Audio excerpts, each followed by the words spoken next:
جا رہے ہیں۔ اب اس کے بعد جو رکوع ہے یہ بڑا مختصر ہے، آیتیں 4 ہیں لیکن ایک قیامت مضمر ہے ان میں، یہ اعجاز ہے 4 آیتوں کے اندر اسلام کا پورا قانون وراثت جس پہ پوری پوری جلدیں لکھی گئی ہیں،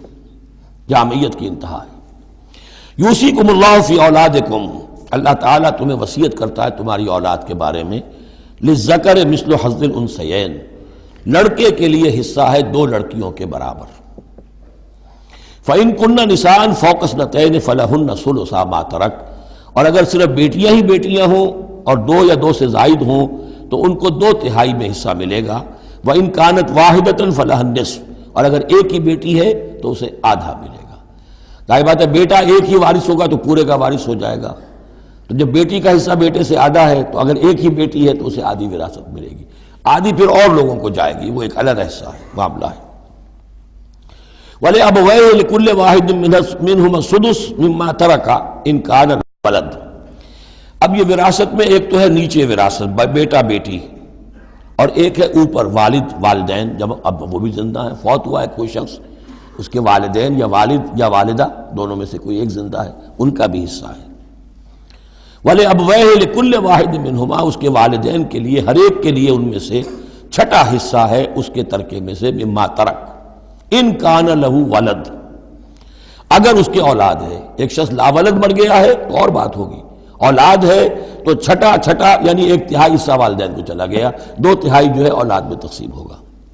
فَإِن لَّمْ يَكُن لَّهُ وَلَدٌ، اور اگر اس کی اولاد ہے ہی نہیں، لاولد فوت ہو رہا ہے، وَوَرِثَهُ أَبَوَاهُ،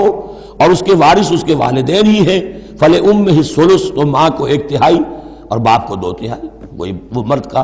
باپ ماں سے عورت سے دگنا ہو جائے گا۔ فَإِن كَانَ لَهُ إِخْوَةٌ،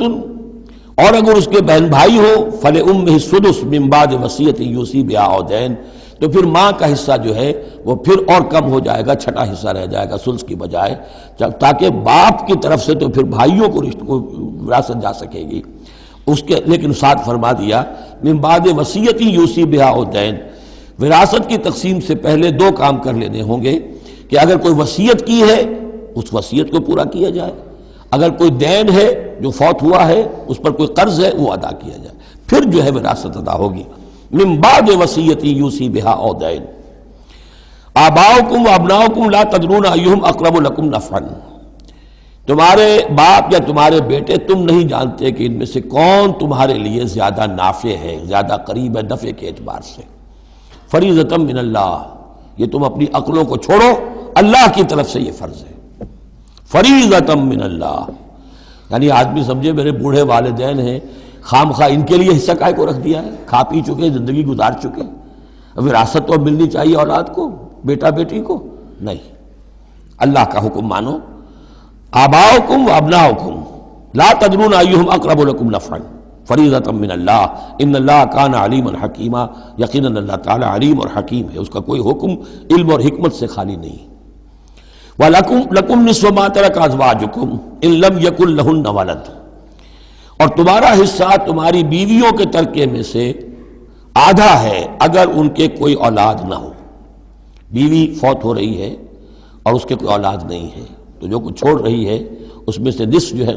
شوہر کا ہو جائے گا، باقی نصف جو ہے وہ بیوی کے بھائیوں وغیرہ کو جائے گا، لیکن شوہر کا نصف ہو گیا۔ فَإِن كَانَ لَهُنَّ وَلَدٌ، اور اگر اس کی اولاد ہے، فَلَكُمُ الرُّبُعُ مِمَّا تَرَكْنَا، پھر تمہارے لیے 1/4 حصہ ہوگا اس میں یہ جو اس نے چھوڑا ہے، باقی 3/4 اس کی اولاد میں تقسیم ہو جائے گا۔ من بعد وصیت یوصین بہا او دین، اور یہ بھی ہوگا وصیت کی ایگزیکیوشن کے بعد، اور اگر کوئی قرض ہے تو اس کی ادائیگی کے بعد۔ وَلَهُنَّ الرُّبُعُ مِمَّا تَرَكْتُمْ، اور جو کچھ تم چھوڑو، مرد شوہر فوت ہو گیا ہے تو اس کی وراثت میں سے بیویوں کا حصہ ہے 1/4، ان لم یکن لکم ولد، اگر تمہارے کو اولاد نہیں ہے۔ فَإِن كَانَ لَكُمْ وَلَدٌ، اور اگر تمہارے اولاد ہے، فَلَهُنَّ الثُّمُنُ مِمَّا تَرَكْتُمْ مِن بَعْدِ وَصِيَّةٍ تُوصُونَ بِهَا أَوْ دَيْنٍ، تو پھر تو ان کے لیے 8واں حصہ ہے، اگر تمہارے لیے اولاد ہے تو تمہاری بیوی کے لیے پھر 8واں حصہ ہے تمہارے ترکے میں سے، من بعد وصیت توصون بہا او دین، اس وصیت کو تکمیل کے بعد جو تم نے کی ہو یا قرض جو تمہارے ذمہ ہو ادا کرنے کے بعد۔ وَإِن كَانَ رَجُلٌ يُورَثُ كَلَالَةً، اور اگر کوئی شخص جس کی وراثت جو ہے تقسیم ہو رہی ہے کلالہ تھا، او امراتن، یا کوئی عورت بھی کلالہ ہو سکتی ہے۔ یہ کلالہ کون ہوتی ہے؟ جس کے نہ تو والدین ہو نہ اولاد ہو، میت ہے، فوت شدہ مرد ہے یا عورت ہے، تو جو نہ تو ہے اوپر والدین میں سے کوئی اور نہ کوئی اولاد میں سے، وہ اس کو کلالہ کہتے ہیں۔ بہن بھائی ہیں، اب بہن بھائیوں میں جو تقسیم ہوگی وہ ایک تقسیم تو وہی ہے کہ جو حقیقی اور عینی اور اللاتی بہن بھائیوں میں ہوتی ہے، وہ تو ہے اسی طرح جیسے کہ اولاد کی ہے، لیکن یہاں خاص حکم دیا جا رہا ہے۔ عربوں میں اصل میں 3 قسم کے بہن بھائی ہوتے تھے۔ ایک عینی وہ ہے، باپ بھی وہی ہے مشترک، ماں بھی وہی ہے، جنہیں ہم حقیقی کہتے ہیں، ہمارے ہاں حقیقی بھائی، حقیقی بہن، یعنی والدین دونوں مشترک ہیں۔ اللاتی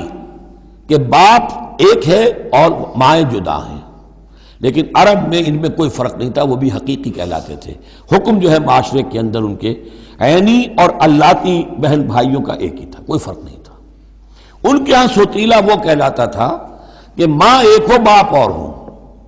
ایک شخص کی اولاد تھی، وہ فوت ہو گیا، اب اس کی بیوی نے دوسری شادی کر لی ہے، اب اس سے بھی اولاد ہے، تو ماں تو ایک ہے، اولاد دو باپ سے ہیں، وہ کہلاتے ہیں کہ جو اخیافی ہیں۔ ان کا حکم دے رہا ہے کہ اگر کوئی شخص مرا ہے وہ کلالہ ہے، چاہے وہ مرد ہے یا عورت ہے، وَلَهُ أَخٌ أَوْ أُخْتٌ،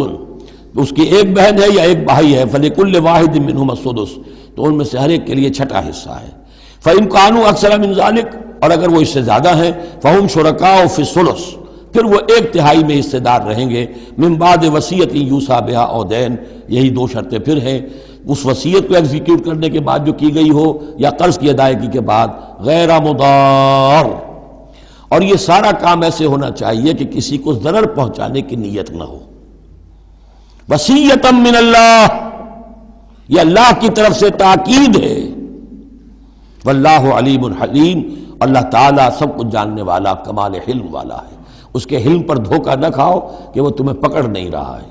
اس کی پکڑ جب آئے گی تو ان بطش ربک لشدید، پھر اس کی پکڑ بڑی سخت ہوگی۔ تلک حدود اللہ، یہ اللہ کے حدود ہیں۔ ومن یطع اللہ ورسولہ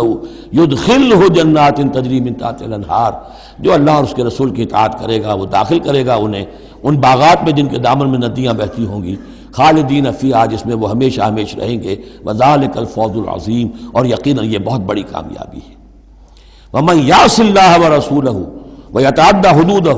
اور جو کوئی نافرمانی کرے اللہ اور اس کے رسول کی اور تجاوز کرے اس کی حدود سے، یدخلہ نارا خالدا فیہا،